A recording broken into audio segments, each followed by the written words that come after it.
ஜெபம் செய்வோம்.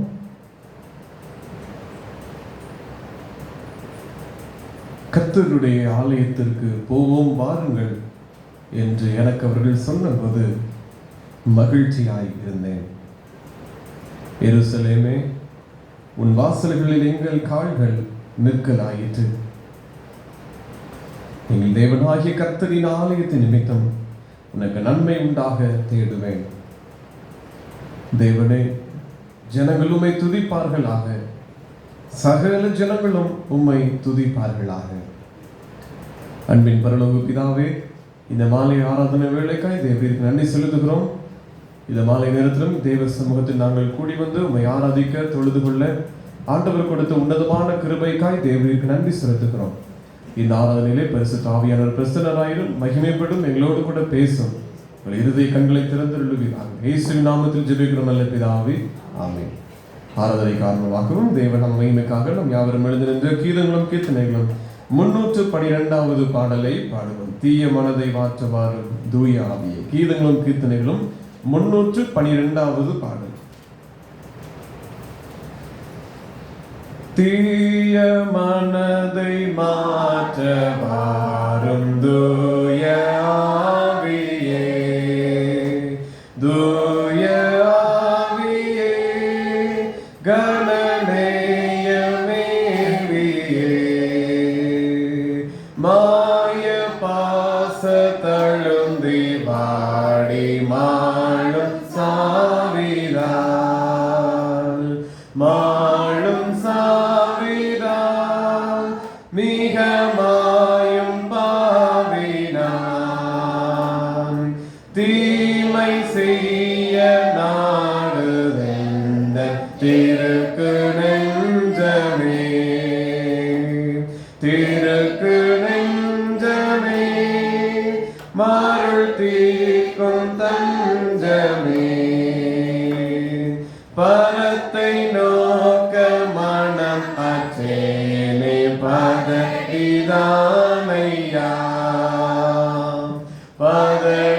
பதடிதானையா, ஒரு பாவினானையா, புதிய சிந்தை புதிய ஆசை புதுப்பித்தாக்கவே, புதுப்பித்தாக்கவே, அதை புகழ்ந்து காக்கவே, ஏக்கத்தோடன் மீட்பை தேடி இறந்து கெஞ்சவே, இறந்து கெஞ்சவே, தினம் இதயம் மஞ்சவே, கிறிஸ்து மீது நாட்டம் கொண்டு கீதம் பாடவே, கீதம் பாடவே, அவர் கிருபை தேடவே, தேவ வசன பாலின் மீது தேட்டம் தோன்றவே, தேட்டம் தோன்றவே, மிகு தெளிவு வேண்டவே, ஜபத்தின் தாகம் ஆகத்தில் ஓடி ஜெபித்து போற்றவே, ஜெபித்து போற்றவே, மிக சிறப்பாயேற்றவே, தீய மனதை மாற்றவாரும் தூய ஆவியே. உலகத்தில் உள்ளவைகளிலும் அன்பு கோராதிருங்கள். ஒருவன் உலகத்தில் அன்பு கூர்ந்தால் அவனிடத்தில் பிதாவின் அன்பு இல்லை. ஏனெனில் மாம்சத்தின் இச்சையும் கண்களின் இச்சையும் ஜீவனத்தின் பெருமையும் ஆகிய உலகத்தில் உள்ளவைகள் எல்லாம் பிதாவினால் உண்டானவைகள் அல்ல, அவைகள் உலகத்தினால் உண்டானவைகள். உலகமும் அது நிச்சயம் ஒழிந்து போகும். தேவனுடைய சித்தத்தின்படி செய்கிறவனோ என்றென்றைக்கும் நிலைத்திருப்பான். இயேசு கிறிஸ்துவின் ரத்தம் சகல பாவங்களையும் நீக்கி நம்மை சுத்திகரிக்கும். நமக்கு பாவம் இல்லை என்போம், ஆனால் நம்மை நாமே வஞ்சிக்கிறவர்களாய் இருப்போம். சத்தியம் நமக்குள் இராது. நம்முடைய பாவங்களை நாம் அறிக்கையிட்டால் பாவங்களை நமக்கு மன்னித்து எல்லா அநியாயத்தையும் நீக்கி நம்மை சுத்திகரிப்பதற்கு கர்த்தர் உண்மையும் நீதியுள்ளவராய் இருக்கிறார். பிரியமான சகோதர சகோதரிகளே, நம்முடைய பரமபிதாவாகிய சர்வ வல்லமையுள்ள தேவனுடைய அளவில்லாத தயவினாலும் இரக்கத்தினாலும் பாவ மன்னிப்பை பெறுவதற்காக நாம் செய்த பலவிதமான பாவங்களையும் அக்கிரமங்களையும் அவர் சந்நிதியில் மாயமாய் மறைத்துக் கொள்ளாமல் பணிவும் தாழ்மையும் துக்கமும் கீழ்ப்படிதலும் உள்ள இருதயத்தோட அறிக்கையிட வேதவசனம் பற்பல வாக்கியங்களில் நம்மை ஏவுகிறது. நாம் எக்காலத்திலும் தேவனுக்கு முன்பாக நம்முடைய பாவங்களை மனத்தாழ்மையை அறிக்கையிட வேண்டுவதுமன்றி அவருடைய திருக்கரங்களினாலே நாம் பெற்றுக்கொண்ட மேன்மையான உபகாரங்களுக்கு நாங்கள் ஸ்தோத்திரம் செலுத்தவும் மிகவும் சிறந்த விடுப்புகளை பிரஸ்தாபம் பண்ணவும் அவருடைய மகா பரிசுத்த வசனத்தை கேட்கவும் நம்முடைய சரீரத்திற்கும் ஆத்மாவுக்கும் தேவையானவைகளுக்காக வேண்டிக் கொள்ளவும் நாம் கூடி வந்திருக்கிற தருணத்தில் பாவங்களை அறிக்கையிடுவது நமது விசேஷ கடமையாக இருக்கிறது. ஆகிய இங்கே இருக்க நீங்கள் யாவரும் சுத்த இருதயத்தோடும் தாழ்ந்த சத்தத்தோடும் பரம கிருபாசனத்தாலே என்னுடனே கூட சேர்ந்து நான் சொல்கிற பிரகாரம் சொல்ல உங்களை வேண்டிக் கொள்கிறேன். ஜெபம் செய்வோம். பொதுவான பாவரிக்கு ஜெபத்தை அவரும் சேர்ந்து எடுப்போம். சர்வ வல்லமையும் மிகுந்த இறக்கமுள்ள பிதாவே, நாம் வழிகளை விட்டு வழியை அலைந்து போனோம். எங்கள் இருதயத்தின் யோசனைகளுக்கும் விருப்பங்களுக்கும் மிகவும் இணங்கி நடந்தோம். இந்த பரிசுத்த கற்பனைகளுக்கு விரோதமாய் குற்றம் செய்தோம்.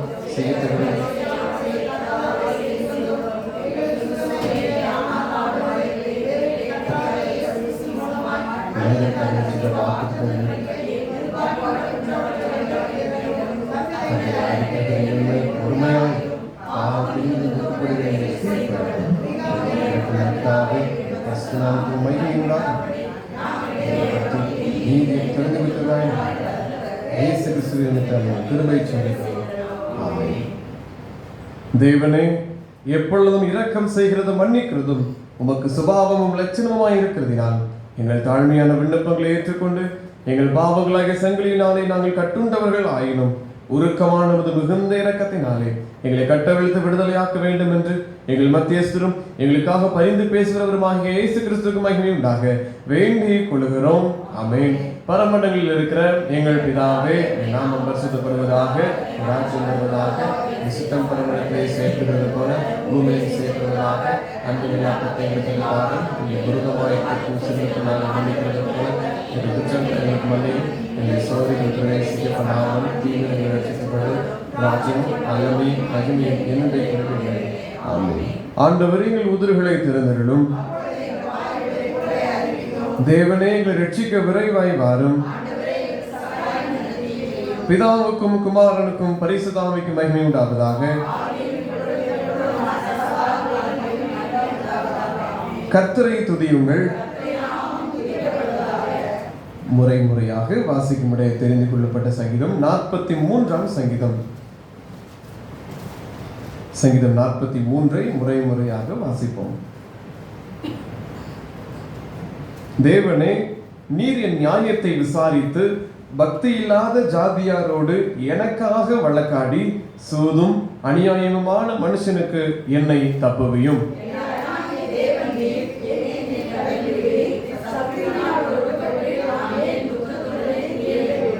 உமது வெளிச்சத்தையும் உமது சத்தியத்தையும் அனுப்பியருளும். அவைகள் என்னை நடத்தி உமது பரிசுத்த பர்வதத்திற்கும் உமது வாசஸ்தலத்திற்கும் என்னை கொண்டு போவதாக.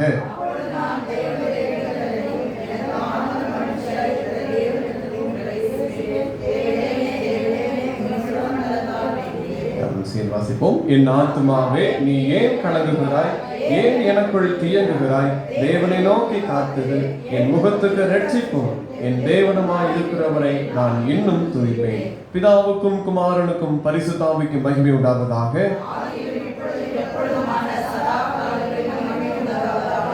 நம்முடைய விசுவாசத்தை அறிக்கை செய்வோம். வானத்தையும் பூமியை படைத்த சர்வ வல்லமையுள்ள பிதாவாகிய தேவனை விசுவாசிக்கிறேன். அவருடைய ஒரே குமாரனாகிய நம்முடைய நாம இயேசு கிறிஸ்துவை விசுவாசிக்கிறேன். அவர் பரிசுத்தாவினாலே கனிமறியாக பிறந்தார். பொந்தினாத்தின் காலத்தில் பாடுபட்டு சிறிது அறையுண்டு மறித்து அடக்கம் பண்ணப்பட்டு பாதாளத்தில் இறைந்தார். 3ஆம் நாள் மறியத்தோடு எழுத்தமிழார். பரமண்டலத்திற்கு ஏறி சர்வ வல்லமையுள்ள பிதாவாகி தேவனுடைய வலது பாசத்தில் வீற்றிருக்கிறார். அவ்விடத்தில் உயிர் நோயும் மருத்துவரையும் நியாய்ந்திருக்க வருவார். பரிசுத்தாவியை விசுவாசிக்கிறேன். பொதுவாக பரிசுத்த சபையும் பரிசுத்தவான்களாய் பாவமன்னிப்பும் சரீரம். ஆமென். தேசத்துக்காரர்கள் வாசிக்கும்படியாய் தெரிந்து கொள்ளப்பட்ட வேத பகுதி அப்போஸ்தலனாகிய பவுல் கலாத்தியருக்கு எழுதின நிருபம் 5வது அதிகாரம் 13ஆம் வசனம் முதல் 21ஆம் வசனம் முடிய. கலாத்தியர் 5வது அதிகாரம் 13ஆம் வசனம் முதல். சகோதரரே, நீங்கள் சுயாதீனத்திற்கு அழைக்கப்பட்டீர்கள். இந்த சுயாதீனத்தை நீங்கள் மாம்சத்திற்கு ஏதுவாக அனுசரியாமல் அன்பினாலே ஒருவருக்கொருவர் ஊழியம் செய்யுங்கள். உன்னிடத்தில் நீ அன்பு கூறுவது போல பிறனிடத்திலும் அன்பு கூறுவாயாக என்ற இந்த ஒரே வார்த்தையிலே நியாயப்பிரமாணம் முழுவதும் நிறைவேறும். நீங்கள் ஒருவரை ஒருவர் கடிந்து பட்சித்தீர்கள் ஆனால் அழிவீர்கள். அப்படி ஒருவரால் ஒருவர் அழிக்கப்படாதபடிக்கு எச்சரிக்கையாயிருங்கள். பின்னும் நான் சொல்லுகிறது என்னவென்றால், ஆவிக்கேற்றபடி நடந்து கொள்ளுங்கள், அப்பொழுது மாம்ச இச்சையை நிறைவேற்றாதிருப்பீர்கள். மாம்சம் ஆவிக்கு விரோதமாகவும் ஆவி மாம்சத்துக்கு விரோதமாகவும் இச்சிக்கிறது. நீங்கள் செய்ய வேண்டும் என்றிருக்கிறவைகளை செய்யாதபடிக்கு இவைகள் ஒன்றுக்கொன்று விரோதமாயிருக்கிறது. ஆவியினால் நடத்தப்படுவீர்கள், ஆனால் நீங்கள் நியாயப்பிரமாணத்திற்கு கீழ்ப்பட்டவர்கள் அல்ல. மாம்சத்தின் கிரியைகள் வெளியரங்கமாய் இருக்கின்றன. அவையாவன: விபச்சாரம், வேசித்தனம், அசுத்தம், காம விகாரம், விக்கிரக ஆராதனை, வில்லை சூனியம், பகைகள், விரோதங்கள், வைராக்கியங்கள், கோபங்கள், சண்டைகள், பிரிவினைகள், மார்க்க பேதங்கள், பொறாமைகள், கொலைகள், வெறிகள், களியாட்டுகள் முதலியானவைகளே. இப்படிப்பட்டவைகளை செய்கிறவர்கள் தேவனுடைய ராஜ்யத்தை சுதந்திரிப்பதில்லை என்று முன்னே நான் சொன்னது போல இப்பொழுதும் உங்களுக்கு சொல்லுகிறேன். வாசிக்கும்படியாக தெரிந்து கொள்ளப்பட்ட வேத பகுதி வாசித்தாயிற்று. இதனாலும் நம் ஆவிக்குரிய வாழ்க்கையிலே காணப்படுகிற கலைகளை குறித்து நாம் தியானிக்கிற பட்டியலிலே 21வது காரியமாக தீய எண்ணங்கள் என்று சொல்லப்படுகிற கலைகளை எல்லாம் நாம் பார்க்க போகிறோம். தீய எண்ணங்கள், தீய யோசனைகள், இவைகளை குறித்து நாம் வேதத்தின் அடிப்படையில் தியானிப்போம்.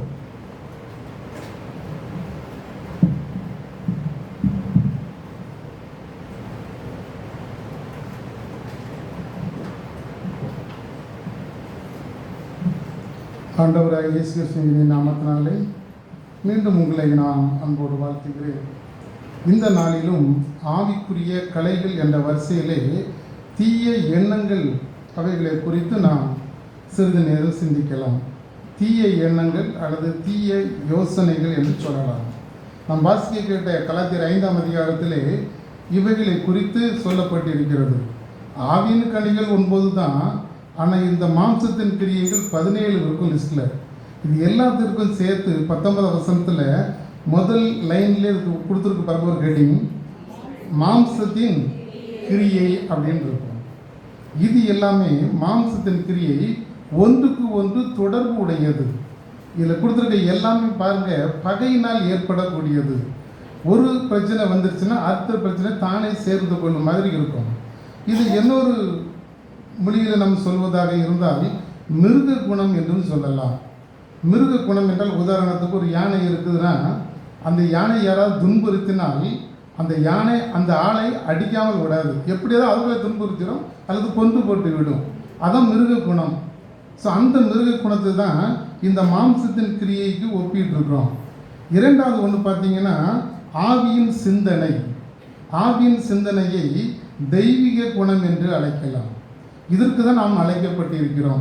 நம்மிடம் என்ன சொல்றது, மாம்சத்தின் கிரியை இருக்கக்கூடாது, ஆவியினுடைய சிந்தை நம்மளுக்கு என்ன செய்யணும், இருக்க வேண்டும். வேதாகமத்திலே அநேக காரியங்களை நாம் பார்க்கலாம். தீய எண்ணத்தை குறித்த தீமை அப்படின்னா என்ன என்பதை குறித்து வேதாகமம் ஆதியாகமத்திலிருந்து வெளிப்படுத்தல் வரை நாம் பார்க்கலாம். ஒரு சிலவற்றை மட்டும் நான் சொல்லுகிறேன். யோபு 2ஆம் அதிகாரம் 10ஆம் வசனத்தில் பாருங்க, அவன் மனைவிகிட்ட யோபு சொல்றார், ஆண்டவர்கிட்ட இருந்து நன்மையை பெற்ற நாம் தீமையை செய்யணும் பெற வேண்டும். அப்போ ஆண்டவர்கிட்ட நம்ம தீமை பெறுவது வேற, நாம தீங்கு செய்வது வேற. அதே யோபு 30ஆம் அதிகாரம் 26ஆம் வசனத்தில் பாருங்க, யோபு 30:26, நன்மைக்கு காத்திருந்த எனக்கு தீமை, வெளிச்சத்துக்கு காத்திருந்த எனக்கு இருள். அப்போ நம்ம நினைச்சிடும் நம் நன்மை செய்தால் நம்மளுக்கு நன்மை. பொது உலக காரியங்களில் நம்ம வந்து தீமைக்கு தீமை எளிதாக செய்து விடுவோம். ஆனால் தீமைக்கு நன்மை செய்வது கொஞ்சம் கடினம் தான். நம்ம அதை தான் நினைச்சிடணும். கிறிஸ்தவர்களாய் நாம் அதில் கவனமாக இருக்க வேண்டும். எவன் ஒருவன் நம்மளுக்கு தீமை செய்கிறானோ அவனுக்கு நம்ம தீமை செய்யாமல் நன்மை செய்ய அழைக்கப்படுகிறோம். சங்கீதம் 34:14 பாருங்க. சங்கீதம் 34:14. தீமை விட்டு விலகி நன்மை செய், சமாதானத்தை தேடி அதை தொடர்ந்து கொள். போதும். தீமையை விட்டு விலகி நன்மை செய். அப்போ நம்ம தீய குணங்களை நம்மகிட்ட இருந்து நினைச்சணும். தீய எண்ணங்கள் நம்மில் இருந்து நம்ம மாற்றி நன்மை செய்கிறவர்களாகி மாறிக்கொள்ள வேண்டும். அதே 34ஆம் சங்கீதத்தில் 21ஆவது வசனத்தை பாருங்க. தீமை துன்மார்க்கனை கொல்லும். போதும். தீமை துன்மார்க்கனை கொல்லும். அப்போ தீமை செய்கிற நான் கொல்லப்பட போறேன்னு அர்த்தம். அப்போ யாருக்கு என்னன்னு சொல்லிட்டு நம்ம கூடாது, தீங்கு செய்ய நினைக்கக்கூடாது. என் மனசில் என்னக்கூடாது, தீய எண்ணங்கள் வரவே கூடாது. சங்கீதம் 35:12 பாருங்க. நான் செய்த நன்மைக்கு பதிலாக தீமை செய்கிறார்கள். நான் நன்மை செய்தால் கூட ஜனங்கள் எனக்கு நினைக்கிறாங்க, தீமை செய்கிறாங்க. பரவாயில்ல, விட்டுல ஆண்டவருடைய சமூகத்தில் சொல்லுவோம். நன்மை செய்கிற நமக்கு தீமை வருதுன்னா அது நம்ம ஆண்டவர்கிட்ட மட்டும்தான் சொல்ல முடியும். ஒருவேளை நம்ம சொல்லுவோம்ல உலக காரியங்களை, இவனுக்கு எவ்வளவோ செஞ்சுருக்கேன், நன்மை செஞ்சுருக்கேன், ஆனால் அவனுக்கு என்ன செய்கிறான், எனக்கு தீமை செய்கிறான் நம்ம சொல்லுவோம். பார்த்தீங்களா, அதே தான் நன்மை செய்த நமக்கு தீமை செய்து சில நேரங்களில் வருகிறது. சங்கீதம் 37:27 பாருங்க. தீமையை விட்டு விலகி நன்மை செய். தீமையை விட்டு விலகி நன்மை செய். அப்போ நமக்கு 2 எண்ணங்கள் இருக்கு. ஒன்று தீய எண்ணம், அடுத்து நன்மை செய்கிறது. நாம் எங்கே இருக்கிறோம்? நம்ம நன்மை செய்ய நினைக்கிறோமா அல்லது தீங்கு செய்ய நினைக்கிறோமான்னு பார்க்கணும். சங்கீதம் 54:5 பாருங்க. சங்கீதம்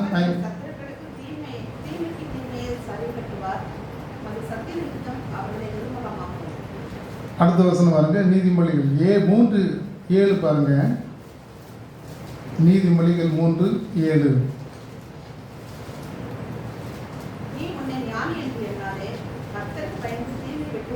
கர்த்தருக்கு பயந்து தீமையை விட்டு விலகு. ஸோ இப்படி பார்த்தீங்கன்னா நிறைய காரியங்களை நம்ம வேதாகமத்தில் பார்க்கலாம். நான் பெரிய லிஸ்ட்டே வச்சுருக்கேன். நம்ம நினைச்சோம்னா தீமை செய்யும்போது அது நம்மளுக்கு நினைச்சணும் சில நேரங்களில் தீமையாகவே வந்து முடியும். நான் மற்றவர்களுக்கு நன்மை செய்யும்போது தீமை நம்ம விட்டு விலகி விடும். இல்லை நானும் தீமை தான் செய்வேன் அப்படின்னு சொன்னால் அதனால் என்ன ஏற்படக்கூடியது பாருங்க. நீதிமொழிகள் 8:13 பாருங்க. நீதிமொழிகள் 8:13. தீமை வெறுப்பதே கர்த்தருக்கு பயப்படுகிற பயம். அப்போ நம்ம கர்த்தருக்கு பயந்தால் நம்ம தீமை என்ன செய்யக்கூடாது, செய்யக்கூடாது. ஏன்னா ஒரு வருஷம் கூட வாசிங்க. அதே நீதிமொழிகள் 11:19 பாருங்க. நீதிமொழிகள் 11:19.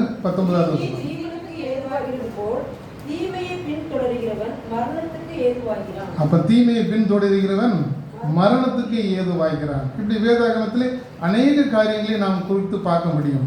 சில சம்பவங்களை நான் உங்களுக்கு உணர்த்தலாம் என்று நினைக்கிறேன். முதலாவது பாருங்க, இது 1 சாமுவேல் 24ஆம் அதிகாரத்தில் இருக்கு. இங்கு சவுல் தாவீது இவங்க 2 பேருக்கும் இடையில் ஏற்படக்கூடியது. சவுல் தாவீதை பகைக்கிறான், அவனுக்கு தீமை செய்யணும்னு நினைக்கிறான். பல முறை தாவீதை கொலை செய்ய வேண்டும் என்று திட்டம் தீட்டினாலும் கர்த்தர் தாவீதோடு இருந்ததனால் அவனால் என்ன செய்ய முடியல, தாவீதை நெருங்க முடியவில்லை. ஆனால் தாவீதுக்கு அவனை கொலை செய்வதற்கு சமயம் கிடைத்தது. ஆனால் சவுல் என்ன சொல்கிறார், தன்னுடைய படையாட்களை பார்த்து, அவர் கர்த்தரால் அபிஷேகம் பண்ணப்பட்டவர், அவர்களை தொடுவதற்கு நம்மளுக்கு ஒன்றுமில்லை என்று சொல்கிறார். இதுதான் அந்த 1 சாமுவேல் 24ஆம் அதிகாரத்தில் நாம் பார்க்கலாம். 6வது வசனத்தில் பாருங்க. அவன் தன் மனுஷரை பார்த்து, கர்த்தர் அபிஷேகம் பண்ணின என் ஆண்டவன் மேல் என் கையை போடும்படியான இப்படிப்பட்ட காரியத்தை நான் செய்யாதிருப்பது நல்லது. ஸோ போதும். அப்போ என்ன சொல்றாரு தாவீது, சவுல் தாவீதை பகைக்கின்றார். ஆனால் தாவீது என்ன சொல்றார், அவனை என்ன செய்யறாரு, நன்மையை தான் செய்கிறார். அவன் மேல் நம்ம என்ன செய்யக்கூடாது, கை போடக்கூடாது. 12வது வசனத்தில் பாருங்க.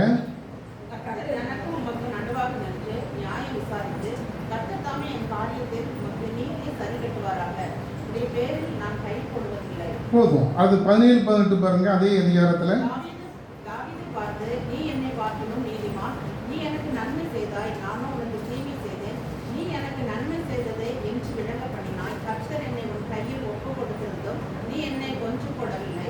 இப்போ சொல்கிறார் பார்த்தீங்களா, நான் உனக்கு தீமை தான் செய்தேன், நீ எனக்கு என்ன செய்கிறாய், நன்மை செய்கிறாய்.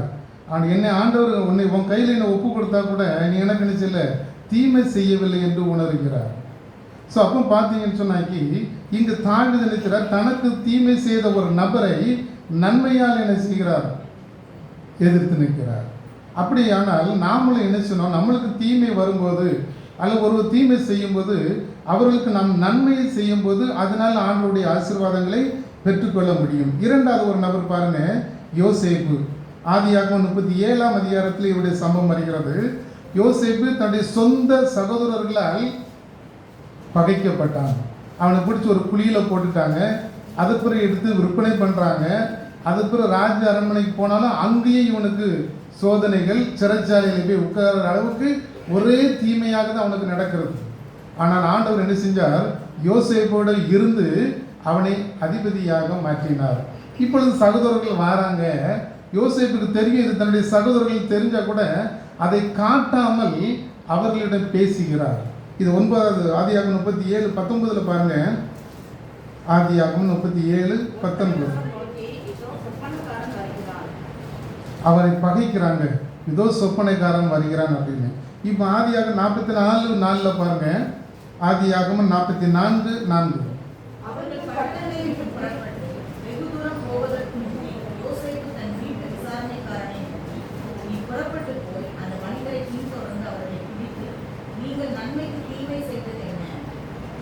போதும், நீங்கள் நன்மைக்கு தீமை செய்வது என்ன? இது திட்டமிட்டு செஞ்சது தான். யோசேப்பு தன்னுடைய பெண்ணின் மேலே ரொம்ப பாசமாக இருந்ததுனால அவனை திரும்ப தன்னிடம் கொண்டு வருவதற்காக செய்த ஒரு செயல். தன்னுடைய பான பாத்திரத்தை அவனுடைய கூட பையில் வச்சு விடுறாரு. இப்போ அவங்களை பின்தொடர்ந்து போய் அதை பார்த்து வர சொல்கிறாரு. அப்போ பாருங்க, இது உணர்த்துவதற்காக, தன்னுடைய சகோதரர்களுக்கு இது உணர்த்துவதற்காக சொல்லப்பட்டது. அவருடைய சகோதரர்கள் எல்லாருமே அவனை பகைத்தார்கள். தீமையான காரியங்களை செய்தாலும் யோசேப்பு தன்னுடைய குடும்பத்தை நினைச்சான், நன்மையினால் என்ன செய்யான், அவ்வளவு வரையும் தன்னிடம் ஏற்றுக்கொண்டு விட்டான். அப்போ யோசேப்பை போல, ஆனால் யோசேப்பு எப்படி ஆண்டவர் அவனோடு இருந்தாரோ அதே போல நம்மளோட ஆண்டவர் இருக்க வேண்டும் என்று நாம் விரும்பினால் நாமளும் என்ன செய்யணும், தீமைக்கு நன்மை செய்கிறவர்களாக இருக்க வேண்டும். மூன்றாவது ஒரு நபரை பார்த்து சொல்கிறேன், தானியேல். இவருடைய தானியேல் 6ஆம் அதிகாரத்தில் இந்த செய்திகள் வருகின்றது. தானியேல் பார்த்தீங்கன்னு சொன்னாக்கி, இந்த தரியு ராஜா தனக்கு அதிபதிகளையும் பிரதானிகளையும் நியமிக்கிறார். பிரதானிகள் 123 பேர், 113 பேர் நியமிக்க வைக்கப்படுகிறார்கள். அதுலேயும் தலைவனாக 3 பேர், அதில் தானியேல் இருக்கிறார். இந்த ராஜாவுக்கு தானியேலை அதை விட மேலே உயர்த்த வேண்டும் என்று ஒரு ஆசை. ஆனால் உடன் இருந்தவர்கள் எல்லாம் இவனை பகைக்கிறார்கள். இவனுக்கு தீமையான காரியம் செய்ய வேண்டும் என்று தரியு ராஜாவிட்ட போய் தினசரி இவர் 3 நாள் ஜோம் பண்ணுறாரு. இதை எப்படியாவது நிறுத்த வேண்டும் என்பதற்காக அவங்ககிட்ட ஒரு உத்தரவு வாங்குறாங்க. 1 மாத காலத்திற்கு உண்மை தவிர வேறு யாரையும் நினைச்சக்கூடாது, வணங்கி கொள்ளக்கூடாது. ஆனால் தானியேல் நினைச்சாரு, இது முத்திரை போடப்பட்டு கையெழுத்தானது தெரிஞ்சும் 3 நேரமும் ஜெபிக்கிறார். அதனால அவர் பிடிச்சு கொண்டு கொடுத்தாச்சு. இப்போ சிங்க கவியில போட போகிறாங்க. அப்போ சிங்க கவியில போடும்போது ராஜாவுக்கு ரொம்ப கஷ்டம்தான். பைபிளில் இருக்கு, பகல் முழுவதும் அவனை எப்படியாவது விட்டுருணுங்கிறதுக்காக ட்ரை பண்ணி பார்க்காரு. முடியாமல் நினைச்சுறாங்க, சிறைச்சாலையில் போடுறாங்க, சரி சிங்க கவியில் போடுறாங்க. போடும்போது ராஜா சொல்கிறாரு, நீ என்ன சொல்கிறாரு, நீ ஆராதிக்கிற தேவன் உன்னை கண்டிப்பாக காத்து கொள்ளுவார்னு சொல்லி தான் போடுறாங்க. ஆனால் ராஜாவுக்கு ராத்திரி ஃபுல்லாக தூக்கம் கிடையாது. உணவு புசியாமல், கீத வாக்கியல் சத்தத்தை கேட்காமல் அப்படியே உட்காந்துருக்க, தூக்கமாக இருக்கு, வரல.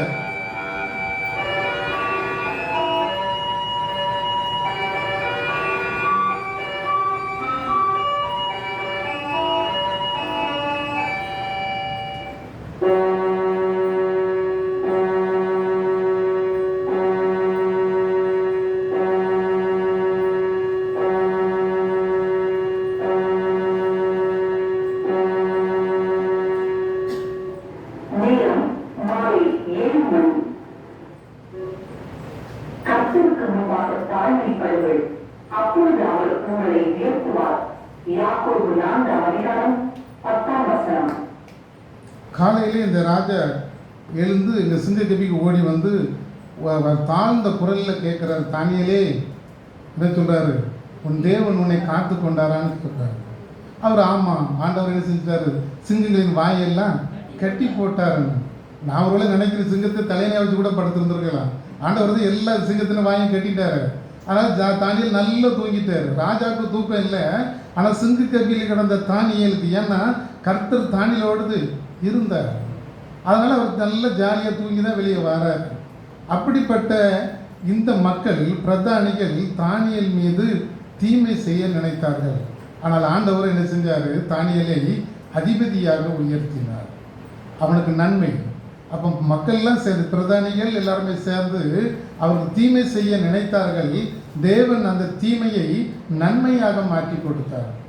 அப்போ நம்ம தீமை செய்ய நினைக்கும் போதே, அல்லது பிறர் நம்மளுக்கு தீமை செய்ய நினைத்தால் ஆண்டவர் அதற்கு நம்மளுக்கு நன்மையாக மாற்றி தர வல்லவர். தீமை செய்யட்டு நம்ம விட்டுற வேண்டியதுதான். ஆண்டவர் கண்டிப்பாக நம்மளுக்கு என்ன செய்வார்? நன்மையாக மாற்றி தருவார்.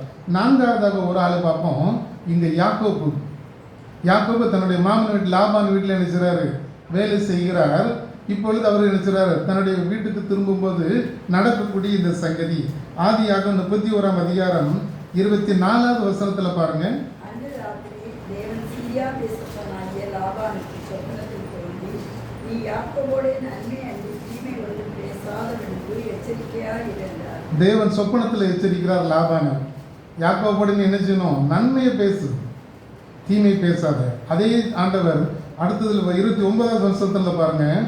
உங்களுக்கு பொல்லாப்பு செய்ய எனக்கு வல்லமை உண்டு, ஆகிலும் உங்கள் தகப்பனுடைய தேவன் நீ யாக்கோபோடே நன்மை அன்றி தீமை ஒன்று பேசாதபடிக்கு எச்சரிக்கையாய் இருந்து ஏற்றாற்று என்னுடைய சொப்பனத்திலே சொன்னார். பாருங்க, இங்க லாபான் என்ன பண்றான்? யாக்கோபுக்கு தீமை செய்ய நினைக்கிறான். 20 வருடங்கள் 14 வருடங்கள் தன்னுடைய 2 மனைவிகளுக்காகவும் பாக்கிகள் எல்லாம் தன்னுடைய மந்தைகளுக்காகவும் அங்கே வேலை செய்தவன் இந்த லாபான் இவரை நினைச்சான், வஞ்சிக்கிறான். அவன் மேல் நினைச்ச தீமைகளை எரிகிறான். ஆனால் ஆண்டவர் என்ன செய்யல? யாக்கோபடி இருந்ததுனால லாபானை சொப்பனத்தில் எச்சரிக்கிறார். நீ அவனுக்கு தீமை செய்ய நினைச்சக்கூடாது, நினைக்கக்கூடாதுன்னு சொல்றாரு. அதுக்கு பிறகு யாக்கோபு நினைக்கிறான் 2 பரிவாரங்களோடு தன்னுடைய வீட்டுக்கு வருவதை நாம் பார்ப்போம். அப்போ கர்த்தர் யாக்கோபோடு இருந்ததுனால அவனுக்கு தீமை செய்வதற்கு ஆண்டவர் விடவில்லை. அப்போ நம்மகிட்ட நம்ம ஆண்டவரோடு இருக்கும்போது தீமை செய்வதற்கு ஏதுவான காரியங்கள் நம்மளுக்கு ஏற்பட்டாலும் நாம் தீமை செய்யாமல் இருக்க முடியும். ஆப்பிரிக்கா தேசத்தில் நெல்சன் மண்டேலா என்பவர் ஒரு எல்லாருக்கும் தெரியும். அவர் நாட்டினுடைய ஜனாதிபதியாக பின்னால் மாற்றப்பட்டார். அவர் சிறைச்சாலையிலே அநேக நாட்களை கழித்தார். அதுக்கு பிறகு அவர் விடுதலையாகி என்ன பண்ணுறாரு? ஜனாதிபதியாக, ஆப்பிரிக்க தேசத்தில் ஜனாதிபதியாக இருக்கிறார். ஒரு முறை அவரும் அவருடைய வீரர்கள், படை வீரர்கள் எல்லாம் சேர்ந்து ஒரு ஹோட்டலில் போய் உட்காந்து சாப்பிட போகிறாங்க. சாப்பாடு பருகும்போது இவர் நேரே பார்க்குறாரு, வெளியே ஒரு தன் பாம்போல உட்காந்துக்கிட்டு இருக்கிறான், பிச்சைக்காரன் மாதிரி உட்காந்துட்டு இருக்கான். இவர் தன்னுடைய சேவர்களை அழைத்து அவனை உள்ளுக்கு கூப்பிட்டு வந்து நம்ம அருகிலே உட்காந்து சாப்பிட சொல்லி அப்படின்னு சொல்கிறாரு. இவரெல்லாம் முழிக்கிறாங்க. ஏன் ஜனாதிபதி ஒரு வெளியே இருக்கிற அசிங்கமான ஒரு நபர் எதுக்கு கூடுறாரு அப்படின்னு சொல்லி அவர் கூட்டு வர சொல்லி தன் பக்கத்தில் உட்கார வச்சு எல்லாருக்கும் மாதிரி அவனுக்கும் உணவு பரிமாறப்பட்டது. அவனும் சாப்பிட்டு முடிச்சுட்டு போயிட்டான். போன பிறகு வீரர்கள் கேட்டாங்க, ஏன் அவனை வந்து இப்படி நீங்கள் பண்ணினீங்க? மக்கள்லாம் அறிவுறுக்கிற ஒரு நபர், ஏன் அப்படி பண்ணினீங்க அப்படி சொல்லும்போது அவர் சொன்னார், நான் வந்து சிறைச்சாலையில் இருக்கும்போது ஒரு முறை எனக்கு தண்ணீர் தேவைப்பட்டது. இந்த மனிதன் எனக்கு என்ன செஞ்சான்? தன்னுடைய சிறுநீரை எனக்கு கொடுத்தான். இப்போ பாருங்க, அவன் நினைச்சான் கீழே உட்கார்ந்துட்டு இருக்கான். நான் வந்து அவனுக்கு தீமை செய்ய நினைக்கல, அவன் எனக்கு தீமை செய்தான். ஆனால் அவனுக்கு நினைக்கணும் நன்மை செய்ய வேண்டும் என்பதற்காக தான் நான் அப்படி செய்தேன்னு சொல்லுவார். அப்போ ஒரு சேவர் சொல்லுவார், ஆனால் அவர் உங்கள்கிட்ட இருந்து போகும்போது நடுங்கிக்கிட்டே போனார் அப்படின்னு சொல்கிறாரு. ஆமாம், அவன் நினச்சிருப்பான் ஒருவேளை எனக்கு என்ன செய்ய போகிறாரு, இன்னைக்கு ஜனாதிபதி ஆகிற தீமை செய்ய போகிறாரு நினச்சிட்டு வந்திருப்பான். ஆனால் நான் என்ன செய்ய எனக்கு மனசு வரல. ஆனால் ஆண்டவர் என்னோட இருக்கிறதுனால அவனுக்கு தீங்கு செய்ய நான் முற்படவில்லை, அதனால் அவனுக்கு நன்மை செய்தேன் என்று சொல்லுவார். அப்படி தான் நம்ம நினைக்கிறோம். நன்மை செய்வதற்கு நாம் கற்றுக்கொள்ள வேண்டும். அநேக நேரங்களில் நாம் நன்மை செய்வதற்கு சில நேரத்தில் நம்ம தடுமாடிக்கிறோம். நாம் நன்மை செய்யாதிருந்தால் அது நமக்கு பாவம். இந்த பாவம் எங்கே இருக்குமா? நம்ம வாசற்படியிலே படுத்துருக்கோம், அங்கேயே தான் இருக்கு. ஆதியாகமத்தில் சொல்லியிருக்கு. அப்போ நம்ம என்ன செய்யணும்? ரொம்ப கேர்ஃபுல்லாக இருக்கணும். ஒருவேளை நம்ம நன்மை செய்வதற்கு கொஞ்சம் பிந்தினா கூட தீமைக்கு தீமை செய்யாமல் இருக்கணும். விட்டுருவோம், அவங்கள மன்னிச்சு விட்டுருவோம். அநேக காரியங்கள் நம்ம அதை குறித்து நம்ம அந்த நாட்களில் சொல்லிட்டு தானே வரோம். மன்னிச்சு விட்டுருவோம், போயிட்டு போகிறாங்க அப்படின்னு நினச்சிட்டா ஆண்டவர் நம்மளுக்கு அந்த தீமையை ஒருத்தர் செய்ய வந்தால் அதை நன்மையாக மாற்றி தருவார். கடைசியாக ஒரு வசனம் அதிகம், 1 தீமோத்தேயு 6ஆம் அதிகாரம் 10வது வசனத்துல பாருங்க, பண ஆசை எல்லா தீமைக்கும் வேறு. அப்ப அதுதான் நம்ம முதலாவது என்ன செய்யணும், வெறுக்க வேண்டியது அர்த்தம். ஆவிக்குரிய கலைகள் தீய எண்ணங்கள் நம்ம மனசுல இருந்து போனோம்னா, அல்லது சொல்லப்பட்ட அந்த 17 காரியங்கள் போனோம்னா, நம் பண ஆசை பிரியராக இருக்கக்கூடாது. கடைசியா ஒரு வசனம் கூட வாசிக்கிறேங்க. 3 யோவான் 1:11. 3 யோவான் 1ஆம் அதிகாரம் 11ஆம் வசனம்.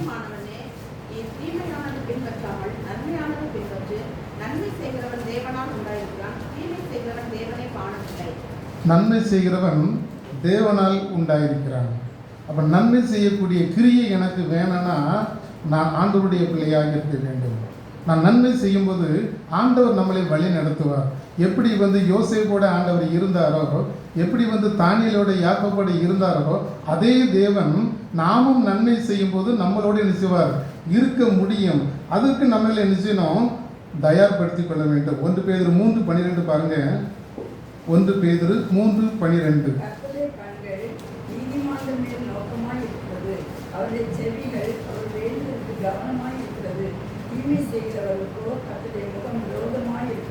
தீமை செய்கிற நம்ம யாராவது இருந்தாலும் கர்த்தருடைய முகம் நம்மளுக்கு விரோதமாக இருக்கும். அப்படின்னா என்ன அர்த்தம், நாம் தீமை செய்யக்கூடாது என்பதை ஆண்டவர் விரும்புகிறார். இந்த நாளில் நம்ம என்ன செய்வோம், ஒருவேளை தீய எண்ணங்கள் நம்ம மனசுல இருந்தால், அல்லது தீய யோசனைகள் நம்ம மனசுல இருந்தனா, ஆண்டவர் சமூகத்தில் நாம் வைத்து விடுவோம். ஆண்டவரை இந்த எண்ணம் என்ன செய்யண்டாம், எனக்கு வேண்டவே வேண்டாம், தீமை செய்கிற குணம் எனக்கு இல்லை, தேவையில்லை என்று நம்ம என்ன சொல்லுவோம், ஆண்டவருக்கு நாம் சொல்லும்போது, அந்த குணங்களை நாம் கைவிடும்போது ஆண்டவர் நம்மளை என்ன செய்ய முடியும், ஆசீர்வதிக்க முடியும். அப்போ ஆண்டவருடைய நாம் ஆசீர்வாதத்தை பெற்றுக்கொள்ள இந்த தீய எண்ணங்கள் அல்லது தீய யோசனைகளை நாம் மனதில் இருந்து அகற்றி விடும்போது ஆண்டவர் நம்மளை என்ன செய்கிறார், ஆசீர்வதிக்கிறார். அப்படிப்பட்ட கிருபைகளை தேவன் தான் நம்மளுக்கு தந்தருள்வாராக. ஆமென்.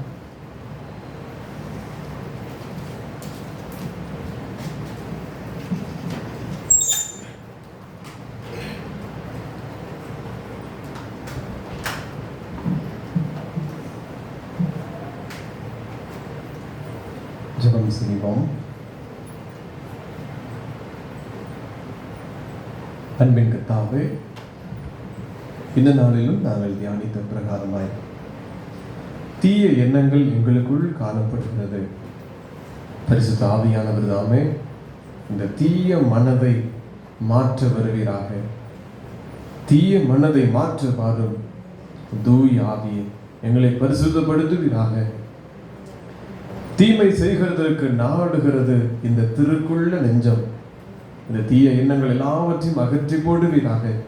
தீய எண்ணங்கள் எங்களுக்குள் இருக்குமானால் ஆண்டவர் எங்கள் சத்தத்திற்கு செவிகொடார் என்று பார்க்கிறோம்.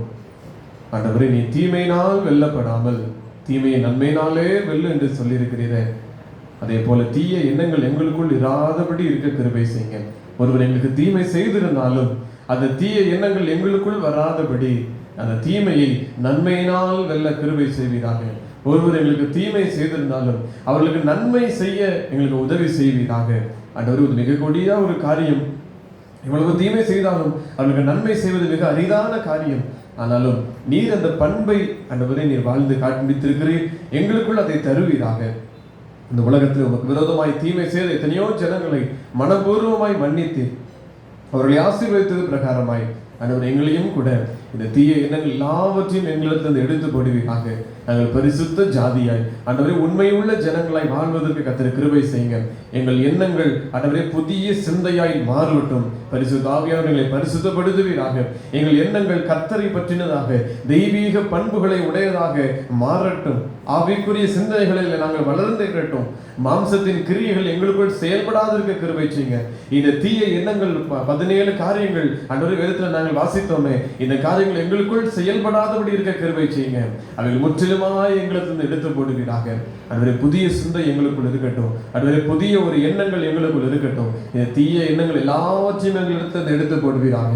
சவுல் ஆண்டவரே தாவீதுக்கு விரோதமாய் தீய எண்ணம் கொண்டு கொலை செய்ய தேடின பிரகாரமாய் நாங்கள் ஆண்டவரே எப்போது தீமை செய்யலாம் என்று வகை தேடினவர்களாய் இராதபடி இருக்க இந்த எண்ணங்கள் எல்லாவற்றையும் எடுத்து போடுகிறாங்க. யோசேப்பினுடைய சகோதரர்கள் எனவே தீமை எண்ணங்களை கொண்டிருந்து சகோதரருக்கு விரோதமாய் எழும்பின பிரகாரமாய் நாங்கள் ஒருவருக்கு விரோதமாய் ஒருவர் தீய எண்ணங்களோடு கூட இராதபடிக்கு ஆண்டவரே, நாங்கள் அன்போடு கூட ஒருவரை ஒரு நோக்க கிருபை செய்வீராக. இந்த எண்ணங்கள் எல்லாவற்றையும் எங்களிடம் எடுத்து போடுங்க. தானியேலுக்கு விரோதமாய் சாத்ராக், மேஷாக், ஆபேத்நேகோ என்பவர்களுக்கு விரோதமாய் அதிகாரிகள் செய்த எவ்வளவோ காரியங்கள், எப்படியாகிலும் அவர்களை அழிக்க வேண்டும் என்கிற காரியங்கள், அவர்களுக்கு விரோதமாய் எவ்வளவோ துணிகரம் கொண்டு தீய எண்ணங்களை கொண்டு இருந்தார்கள். ஆனால் கர்த்தர் பட்சத்தில் இருந்தபடி நான் காத்து கொண்டேன். ஆண்டவரே, நாங்களும் கூட இந்த தீய எண்ணங்கள் எங்களுக்குள் செயல்படாததற்கு கிருபை செய்யுங்க. யாருக்கு விரோதமாகவும் நாங்கள் இந்த எண்ணங்களை கொண்டு இருக்காதபடிக்கு எங்கள் எண்ணங்களை பரிசுத்தப்படுத்துவீராக, எங்கள் சிந்தைகளை கழுவுவீராக. யாக்கோபுக்கு விரோதமாய் லாபானுடைய காரியங்களை நாங்கள் பார்க்கிறோமே, ஆண்டவரே, ஒருவரை ஒருவர் மன்னிக்க கிருபை செய்வீராக. எங்கள் சிந்தைகளிலே செய்த நாங்கள் கொண்ட பாவத்தின் மித்தமாய் இந்த தீய எண்ணங்களின் விளைவாக தான் கல்வாரி சிலுவையிலே முள்முடி சூட்டப்பட்டீரேன். தலையிலே முள்முடியை வைத்து ஆண்டவரே கோலினால் அடிக்கப்பட்டீரேன். அந்த முள் ஆண்டவரே சிரசிலே பதிந்ததே. அதற்கு காரணம் நாங்கள் தீய எண்ணங்கள், எங்களுக்குள் காணப்பட்ட தீய எண்ணங்கள். ஆண்டவரே, எங்களை மன்னிப்பீராக. அந்த தீய எண்ணங்கள் எல்லாவற்றையும் கழுவி பரிசுத்தப்படுத்துவீராக. புது சிருஷ்டியாய் வாழ கிருபை செய்யுங்க. பரிசுத்த ஆவியானவர்களுக்கு உதவி செய்வீராக.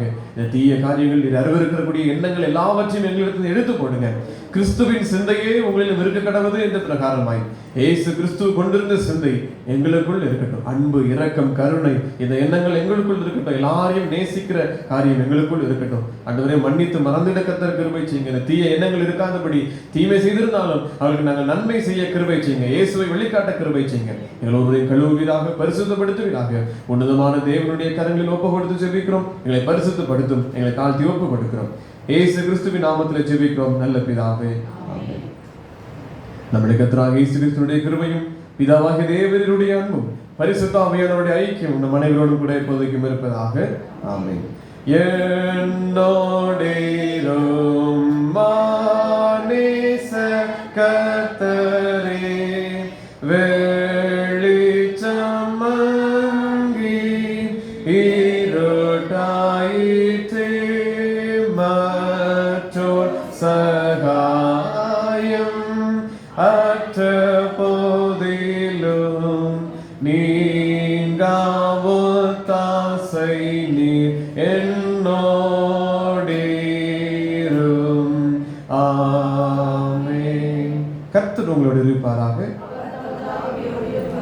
தேவ சமாதானத்தோடு சென்று வருவோம்.